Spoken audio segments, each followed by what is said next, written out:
Quiero, antes que nada, agradecerles por la participación en esta segunda fecha del taller del Marsh College que estamos organizando acá a nivel de la empresa.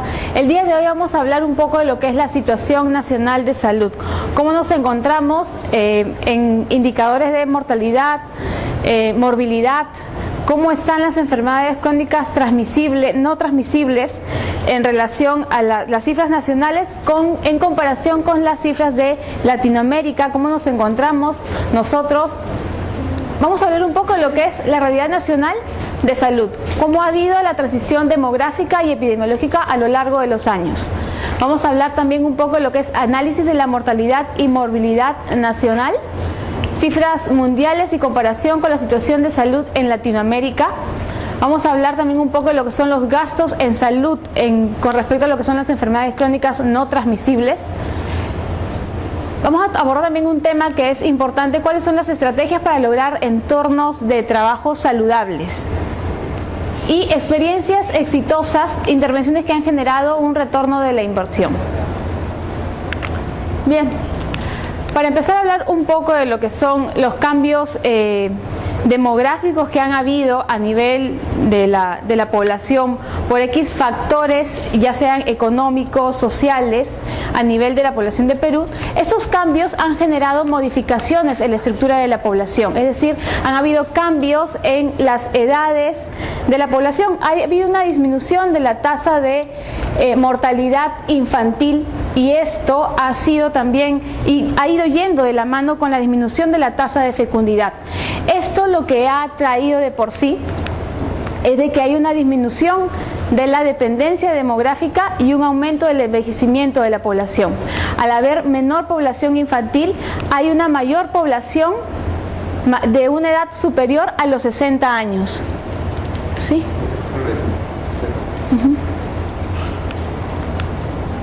Hay una menor población infantil, un aumento de la población adulto mayor, mayores de 60 años, y esto ha generado que la esperanza de vida, la expectativa de vida a nivel de Perú en los hombres sea de 71 años y en las mujeres 76 años. Al haber este aumento del envejecimiento, trae de por sí una serie de repercusiones en lo que es la salud. Va a haber una mayor prevalencia de las enfermedades crónicas no transmisibles, en las cuales muchas veces nosotros no las abordamos en las edades, digamos, entre los 15 y entre los 30 y 45 años de edad. No lo abordamos mucho y no nos fijamos de que esta población nos va a generar un amplio gasto en lo que son las condiciones de enfermedades crónicas no transmisibles. Hablábamos de que habían cambios a nivel de las condiciones económicas, de las condiciones demográficas, y esto ha hecho de que la población, eso ha hecho que esa dependencia demográfica, es decir, las personas que se encuentran en los rangos menos de 15 años y 60 años, que es la población que no hace un aporte a la sociedad, hace de que la población potencialmente activa asuma una carga económica de esta población que no genera ningún tipo de aporte. ¿Sí? Al haber este aumento, esta disminución de esta dependencia demográfica, ¿sí?, hace de que la población que es potencialmente económicamente activa asuma el pasivo de esta población que no va a asumir ningún tipo de aporte. Entonces, este periodo de espacio que se da entre, que es un periodo más o menos que va a transitar desde el año 93 hasta el 2050 aproximadamente, es un periodo en el cual nosotros tenemos que aprovechar para poder generar mayor cantidad de recursos, mayor cantidad de inversiones productivas, aportar mejor en lo que son, ofrecer mejores ofertas de servicios de salud para poder atender a esta población que va a ir en aumento, esa población senil que va a ir en aumento luego del año 2050, que esa es la proyección que se estima. ¿Sí? Entonces, es importante entender de que esta población económicamente activa, si bien es cierto, estamos tratando de generarles un empleo muchas veces un poco más adecuado, más formal. Sin embargo, hemos visto de que del 2004 ha habido un aumento de 44 a 49.7. Sin embargo, esta población se ha visto, de acuerdo a algunas encuestas, hemos podido ver de que el 75.9% de esta población económicamente activa, el 75% no cuenta con aportes de pensión y el 56.2% de esta población no cuenta con aportes a los servicios de salud.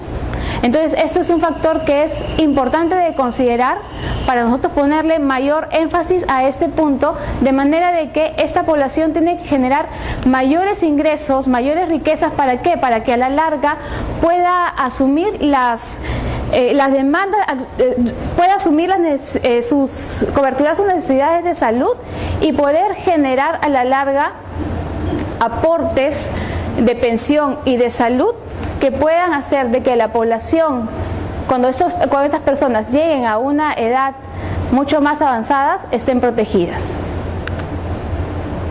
¿Qué es lo que pasa cuando hay todo ese cambio demográfico, cuando esta población, cuando esa tasa de mortalidad infantil disminuye y aumenta la tasa y también disminuye la tasa de fecundidad? Va a haber mayor población envejecida, mayor población longeva, ¿sí? Entonces, ¿qué es lo que va a traer esta longevidad? Esta longevidad, si bien es cierto, la expectativa de vida es lo ideal, lo que uno busca, que las personas vivan más. Sin embargo, esto nos genera también mayores retos, porque a la vez que la gente envejece más, también trae por sí un aumento de las enfermedades crónicas no transmisibles, un aumento de la diabetes, un aumento de la hipertensión, un aumento de los accidentes cerebrovasculares, un aumento de infartos, aumento de probabilidades de cáncer. Entonces, ese punto nosotros no lo estamos abordando aún. Por eso es importante que en esta época, en este periodo del 93 al 2050, nosotros, la población potencialmente activa, empiece a generar recursos que nos permitan abastecernos, a generar una oferta de servicios de salud de calidad, mejor infraestructura, más capacitada el área de el profesional de salud en el tema de prevención y promoción de esas enfermedades no transmisibles. Bien, entonces le decía que esta población va a ir en aumento, ¿sí? Se ha visto de que la tasa anual de este crecimiento de esta población es de 3.1% al año. Las estadísticas mencionan que del año 1950 al 2000 ha habido un incremento de 5.7 a 7.1%. Pero las estadísticas señalan que más o menos al periodo del 2050 este crecimiento va a llegar a un 21.8%, es decir, 3 veces más de lo que se proyectó en el año 2000. Entonces tenemos que entender que la carga de esta población va en aumento y tenemos que empezar a prepararnos en lo que es la promoción y la prevención, que es en realidad un recurso, una actividad que no nos genera mucho gasto. Más no va a generar un gasto atender una persona que tenga un accidente cerebrovascular a consecuencia de una hipertensión no controlada, de repente una intervención cardiovascular, la colocación de un stent, una endarterectomía, un procedimiento un poco más invasivo. Va a ser mucho más costoso invertir en este tipo de tratamiento que invertir en lo que es promoción y prevención, ¿sí? Ahora, ¿qué es lo que va a pasar conforme haya este aumento de la población en edad senil? Este crecimiento nos va a llevar a que haya una mayor carga económica a la población joven, ¿sí? Entonces, ¿qué es lo que vamos a tener acá? Una mayor carga de problemas de salud, porque va a haber gente más anciana. Entonces, al haber esto vamos a tener dos cosas, dos riesgos. Uno, la probabilidad de que la gente muera o enferme más. Entonces, a esas dos probabilidades, también tenemos que entender que las enfermedades que se presentan por encima de los 60 años, básicamente son las enfermedades crónico-degenerativas. La diabetes, la hipertensión, los accidentes cerebrovasculares y el cáncer. Entonces, ¿esto qué me va a llevar de por sí? A que haya mayor uso de los servicios de salud, a que los costos de la atención por este tipo de patologías sean mayores. Y necesito tener unidades o servicios de salud de mayor complejidad para poder atender este tipo de patologías. Porque muchas veces llegamos a atender ya las complicaciones de una enfermedad que no fue diagnosticada en su momento. Y muchas veces los establecimientos de salud de primera línea no están lo suficientemente abastecidos para brindar este tipo de asistencia. Entonces, el objetivo de esto es redefinir todo el enfoque de atención integral a este tipo de personas, darle mayor funcionalidad al adulto mayor y prolongar un poco más el tema de que esta persona tenga algún tipo de discapacidad. El otro punto es capacitar al recurso humano, al personal de salud en lo que es promoción y prevención. Estos son lineamientos que se deben de hacer a nivel de todo lo que es salud pública, a nivel de ministerio en realidad, pero ese es el enfoque principal que se le debe de dar. Y también promover la participación en los sistemas de aseguramiento de salud y pensión. Como les mencioné anteriormente, la población económicamente activa, 75.9 no cuentan con pensión y 56.2 no cuentan con servicios de salud.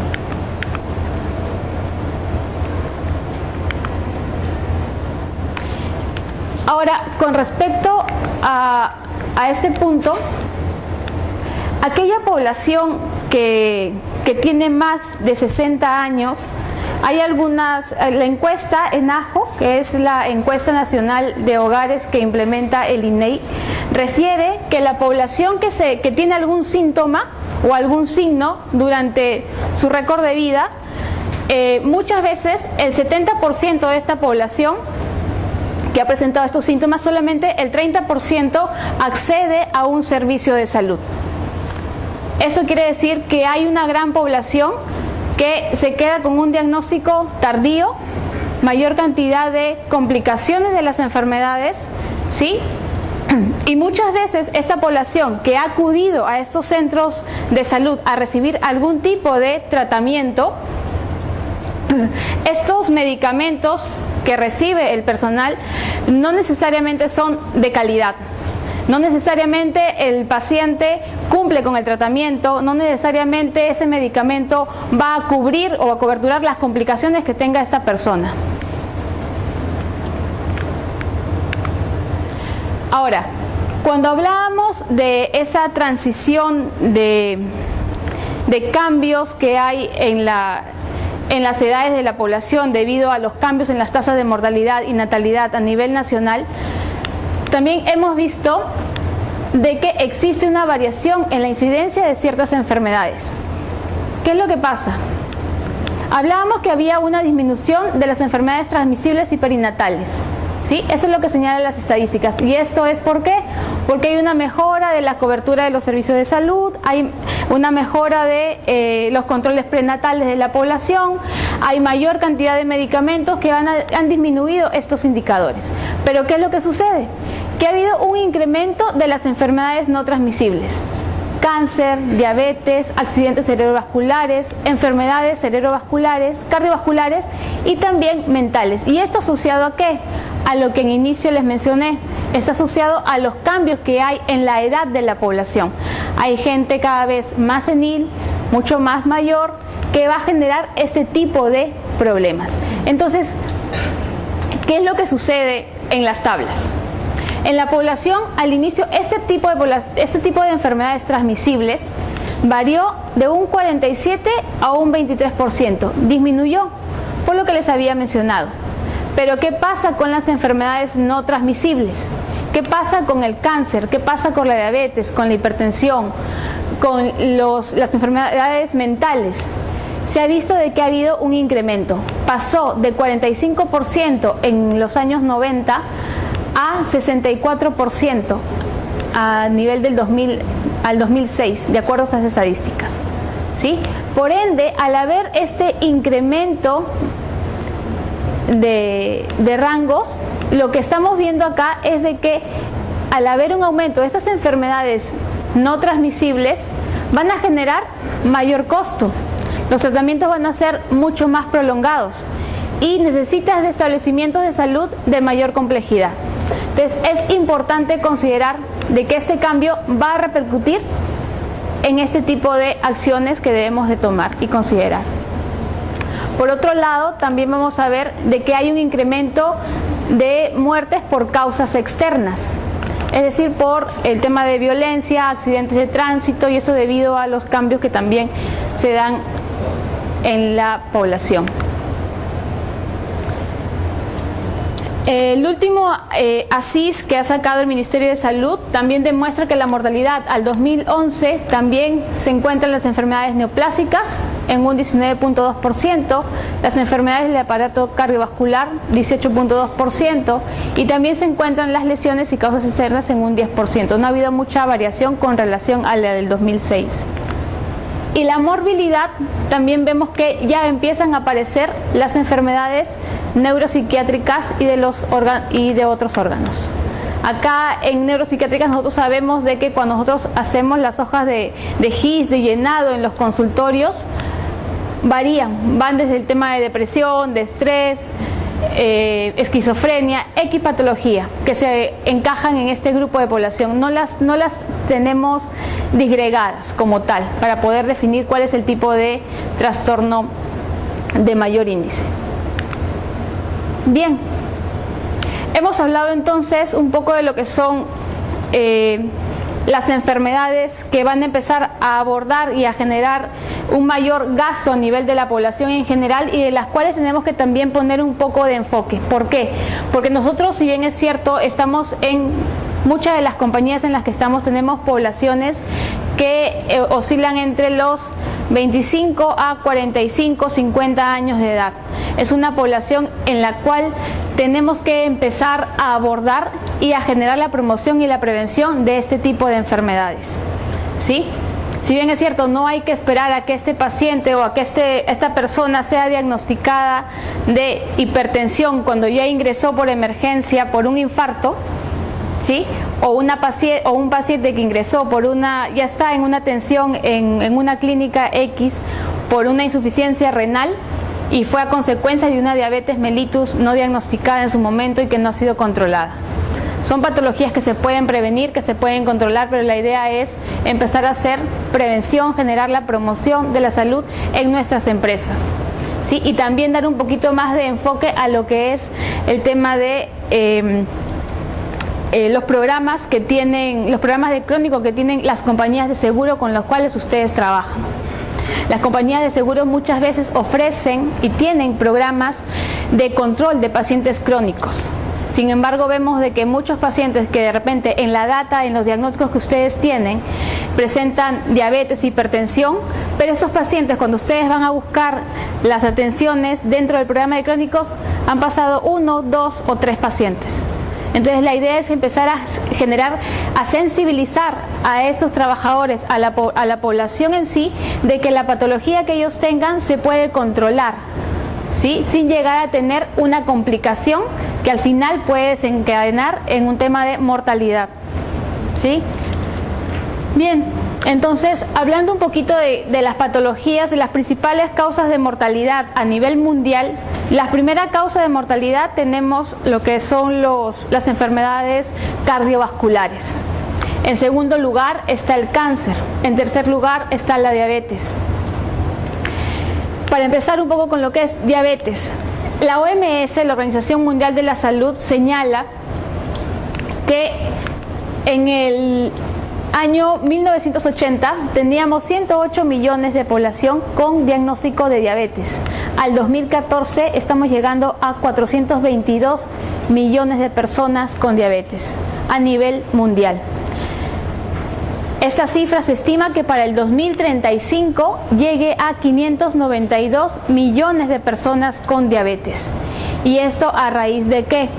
Esto a raíz de que a nivel mundial los estilos de vida de la población, el tema de la pobreza que hay en algunos países, el avance de la tecnología también y traer de repente costumbres de otro país a poblaciones en donde no las había, también ha incrementado estos indicadores de diabetes, ¿sí? Normalmente en el país antes no había mucho el tema de diabetes o no había una población muy alta con ese tipo de diagnóstico. Sin embargo, el estilo de vida, la calidad de vida, el sedentarismo, el incremento del consumo de tabaco, el incremento del consumo de sal, el incremento de comida chatarra, ha hecho de que estos sean factores condicionantes a que uno presente este tipo de patologías. Entonces es importante abordar esos factores de riesgo para evitar de que desencadene en este tipo de enfermedades. La prevalencia mundial de diabetes en adultos mayores de 18 años, al año 80 era 4.7%, al 2014 está en 8.5%, casi el doble. Y según las proyecciones de la OMS, la diabetes será la séptima causa de mortalidad en el año 2030. La primera causa de mortalidad, es lo que se proyecta la OMS, es que va a ser la depresión. Bien, les mencionaba que otra de las patologías que también son importantes es la hipertensión y las enfermedades cardiovasculares, siendo esta la primera causa de muerte a nivel mundial. Son responsables más o menos, las enfermedades cardiovasculares van a ser responsables aproximadamente de 17 millones de muertes por año, casi un tercio del total de la población. Se dice de que 1 de cada 3 personas tiene problemas de hipertensión. Las complicaciones de la hipertensión van a ser la causa de 9.4 millones de muertes. Y la hipertensión de por sí es el 45% responsable de las muertes por cardiopatías, es decir, por infartos de miocardio.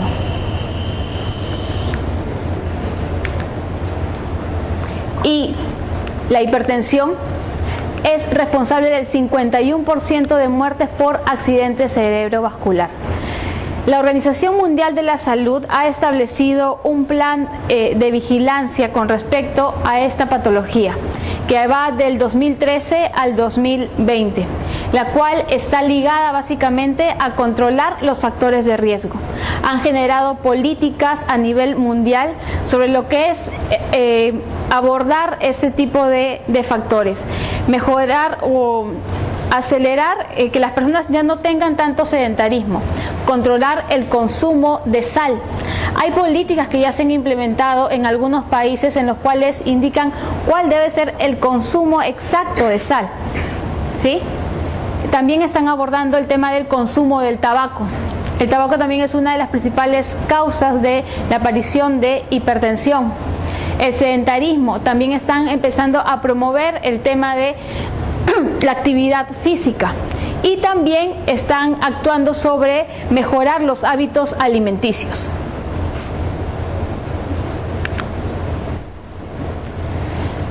Ahora, hablábamos también un poco de lo que es el cáncer. La Organización Mundial de la Salud menciona que esta es la segunda causa de muerte en el mundo. En el 2015 ocasionó 8.8 millones de muertes a raíz del cáncer. Casi 1 de cada 6 defunciones en el mundo se debe a esta enfermedad. Y los casos nuevos de cáncer al año a nivel mundial más o menos son 14.1 millones de nuevos casos. Y esta cifra va a ir en aumento al 2035, ascenderá a 24 millones. Estas enfermedades, todas las que les he mencionado, son prevenibles. Es importante realizar un chequeo preventivo para yo poder abordar este tipo de patologías. Con respecto a lo que es cáncer, también la OMS ha generado un programa y una campaña de prevención en donde ha demostrado de repente, primero el tema de las mamografías, ¿sí? Las mamografías pueden prevenir el tema del cáncer de mama para un diagnóstico precoz. También está promoviendo el tema de las vacunas. Las vacunas contra la hepatitis B, la vacuna contra el papiloma virus también ha disminuido en cierta forma la incidencia de cáncer, pero solamente para ese tipo de patologías. Pero está abordando también el tema de la alimentación. El consumo de fruta y verdura también, como generan también, puede también abordar la prevención del cáncer con respecto a los antioxidantes.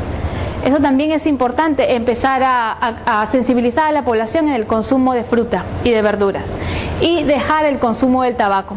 El tabaco también es una causa de cáncer, no solamente a nivel de pulmón, sino también en otras estructuras, laringe, lengua, boca, ¿sí? ¿Cómo nos encontramos nosotros a nivel mundial con respecto a lo que es el cáncer? A nivel de Latinoamérica, tenemos que Uruguay es el país que presenta la mayor cantidad de mortalidad por cáncer, seguido de Brasil. Argentina también presenta indicadores elevados y Perú se encuentra dentro de los 5 primeros países en Latinoamérica con índices altos de cáncer.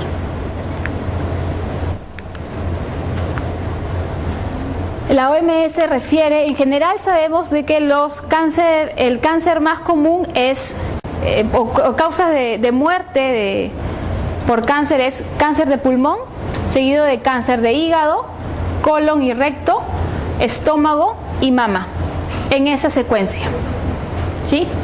Pero a nivel de Perú vemos que la principal causa de muerte por cáncer está asociado al de próstata, seguido del de estómago, cáncer de cervix, de cuello uterino, cáncer de pulmón y cáncer de mama.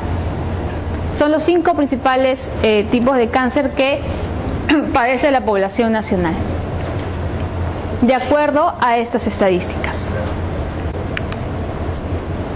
Bien, ahora, nosotros trabajamos de manera conjunta con Mercer, que es una compañía que pertenece al grupo de Marsh, y ellos han realizado un estudio sobre las tendencias médicas en lo que son los planes de salud.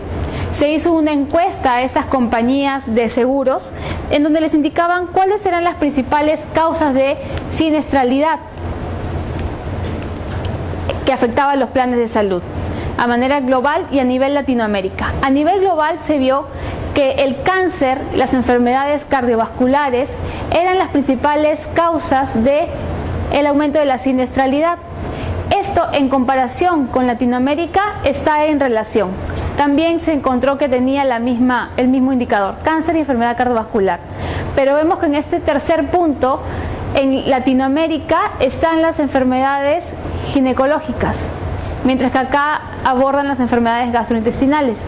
Esta diferencia se debe básicamente a que en Latinoamérica los planes de seguro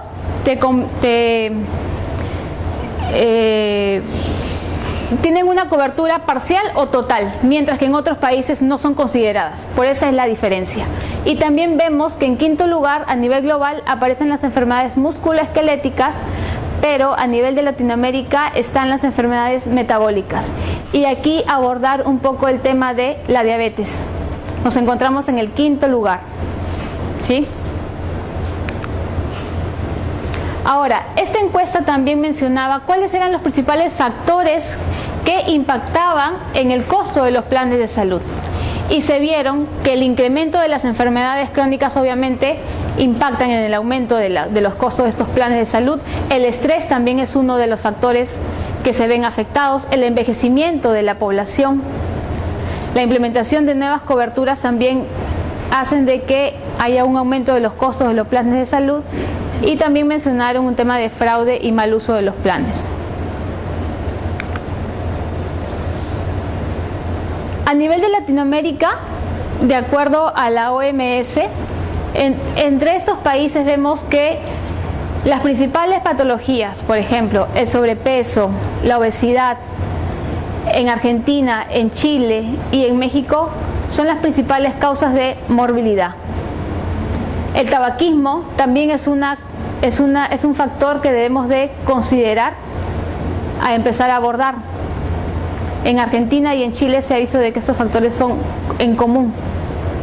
Con respecto a lo que es las enfermedades cardiovasculares y el tema materno-infantil, también se está viendo que esto afecta a la siniestralidad de estos países. ¿Debido a qué? A que más o menos en Brasil y en México las tasas de cesárea en Brasil más o menos es el 50% de la población es cesariada. Y en México el 45%. De acuerdo a la OMS señala que el 15% de los embarazos debería de terminar en una cesárea. Sin embargo, las cifras ahí van en aumento. Y en Perú también. Eso también va en aumento. No tenemos la data, pero de acuerdo a la siniestralidad que manejamos con algunos de ustedes, hemos visto de que el tema de cesáreas también es bastante alto. La mayoría de... Bueno, quizás el tema está por el tema de los protocolos de manejo para el tema de cesáreas, los protocolos de manejo para partos vaginales de repente no está estandarizado, o muchas veces la paciente es quien refiere prefiero una cesárea que un parto vaginal, pero lo que no sabemos es que hay beneficios que te dan un parto vaginal en comparación a una cesárea. De repente sensibilizar más a la población, abordarlos por ese sentido para tratar de modificar esos indicadores.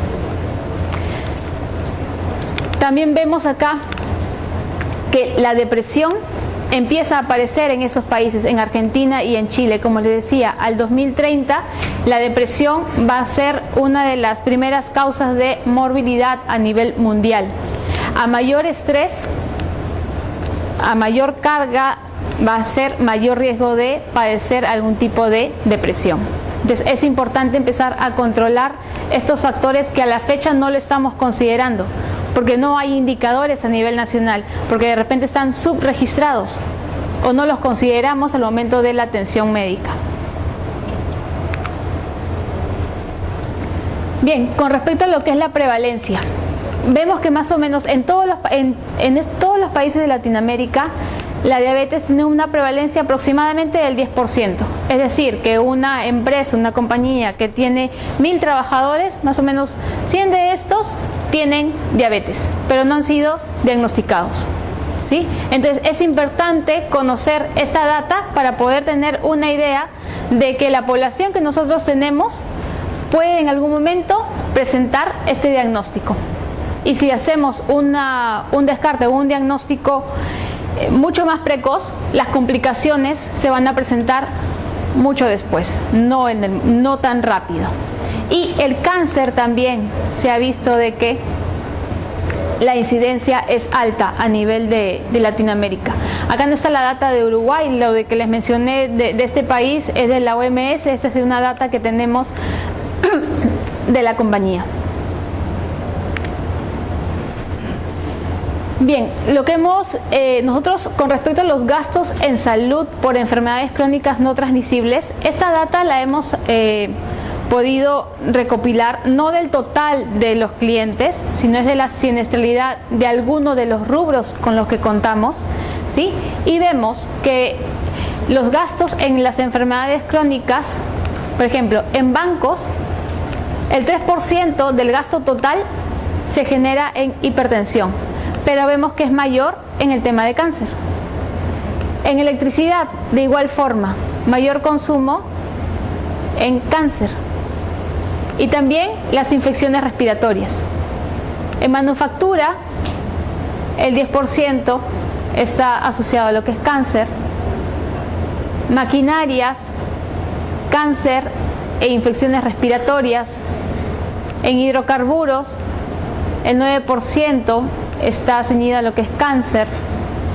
En servicios, el rubro servicios, infecciones respiratorias y también cáncer. Y construcción, vemos que las detenciones también son más, el 12% en cáncer y en infecciones respiratorias. Esto es de la data que tenemos de algunos de los clientes, no hemos podido abordar al 100% de la data que tenemos. Sin embargo, tenemos que ver que esas enfermedades que son, digamos, no fáciles, pero es importante enfocar el tema de la prevención y la promoción para hacer un diagnóstico mucho más precoz y que los gastos en las consultas o en los consumos de los servicios sea cada vez menor.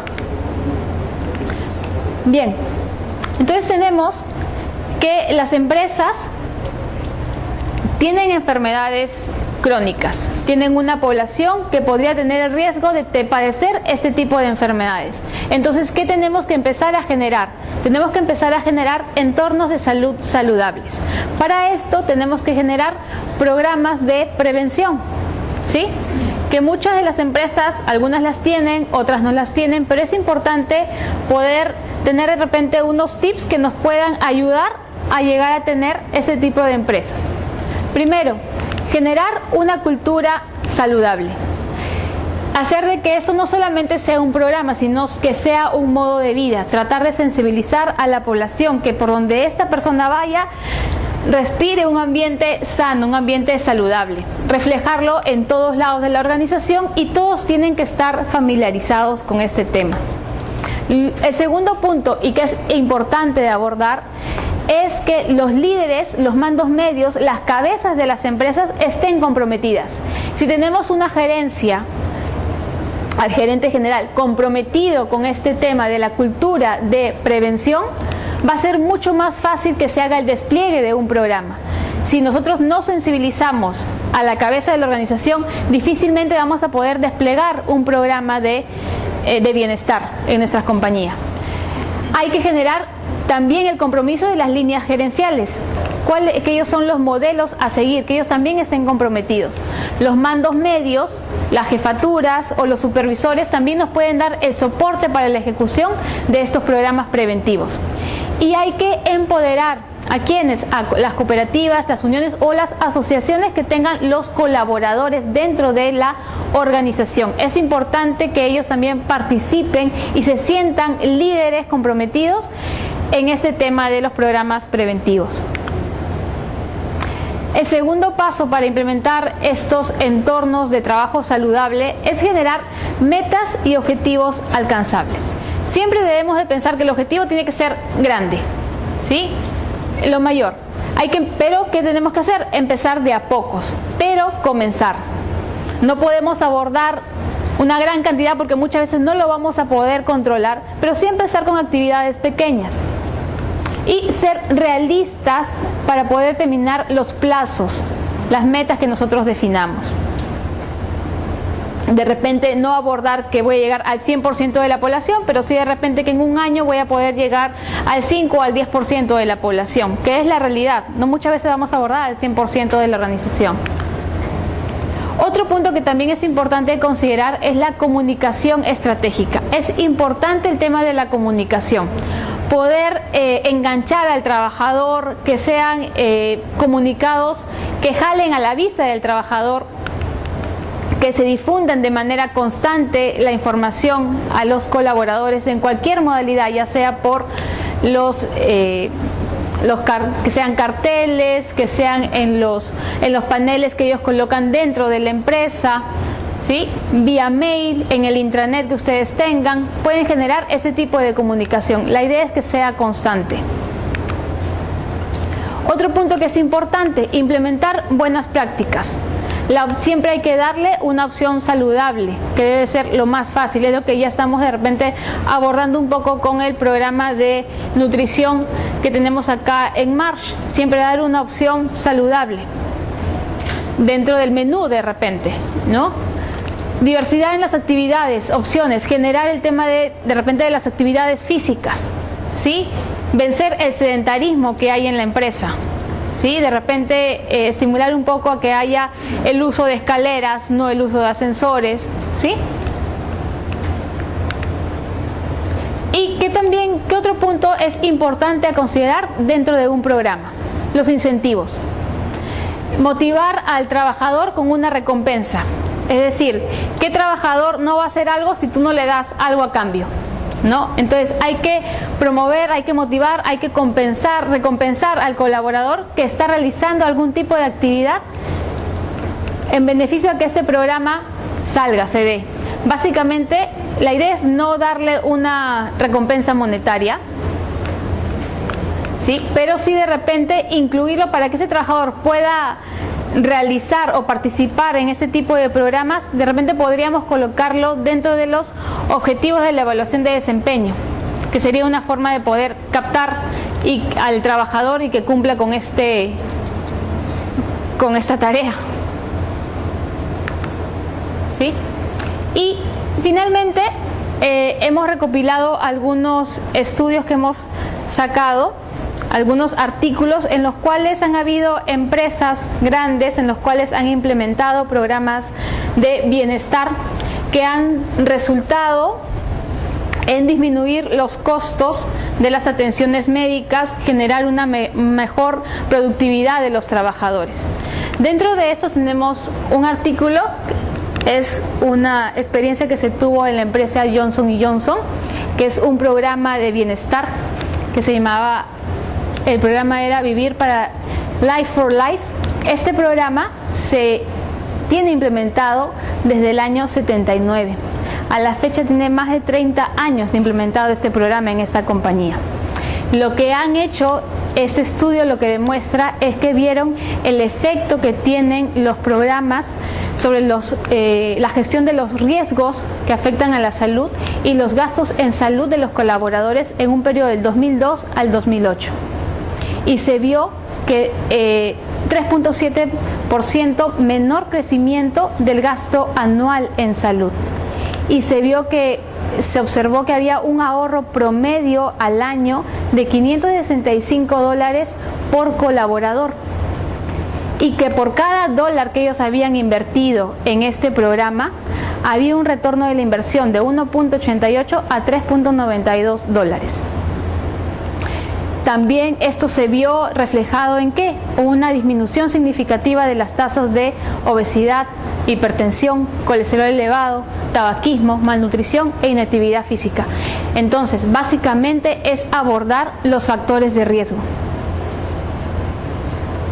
¿Sí? Otro de los artículos que también se mencionan, que son programas que han tenido éxito, que es este programa de vida saludable, que se ha implementado desde el 2003 para la gestión de enfermedades crónicas, que se hizo en la empresa PepsiCo. Este es un estudio en los cuales participaron durante 7 años continuos y se vio que se redujo el gasto en salud en $136 por colaborador por mes y hubo una disminución del 29% en hospitalizaciones en este tipo de enfermedades crónicas. Ya eran trabajadores que habían presentado alguna complicación. Y se vio que el retorno de la inversión era más o menos de $3.78 por cada dólar invertido.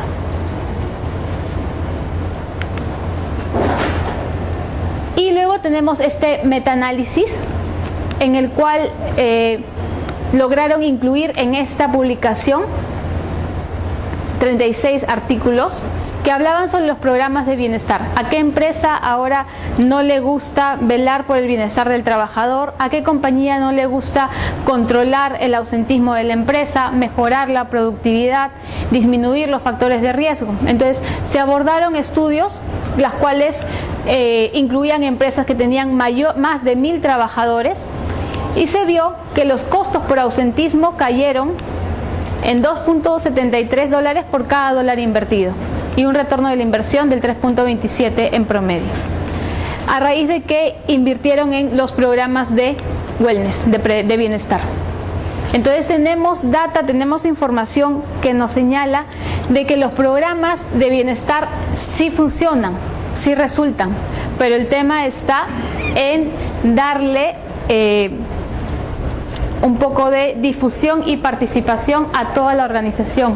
No solamente depende del médico de la empresa, no solamente depende del área de recursos humanos de la empresa, sino empieza a nivel de la gerencia de la compañía. Pero hay que sensibilizar a la población también básicamente a que si tú diagnosticas una enfermedad de manera precoz, vas a evitar que tenga complicaciones y la calidad de vida de esa persona también va a ser mejor. porque a veces el trabajador se rehúsa a asumir a asumir un diagnóstico. El hipertenso va a ser hipertenso toda su vida, el diabético va a ser diabético toda su vida. Entonces lo que tenemos que generar en estos trabajadores también es que la patología que ellos ya tengan diagnosticada, lo que es importante es que continúe con el tratamiento y velar porque este trabajador sus complicaciones las tenga mucho más tardías, de manera de que la calidad de vida de este colaborador va a ser cada vez mejor. ¿Sí? Bien. Eso era lo que quería compartir con ustedes esta mañana con respecto a datos que hay a nivel mundial, a nivel nacional, un poco de lo que es cómo implementar un programa de salud y la data que se tiene, que en realidad los programas de bienestar sí funcionan, pero hay que empezar a motivarlos dentro de la compañía. ¿Sí? Eso sería todo. Muchas gracias.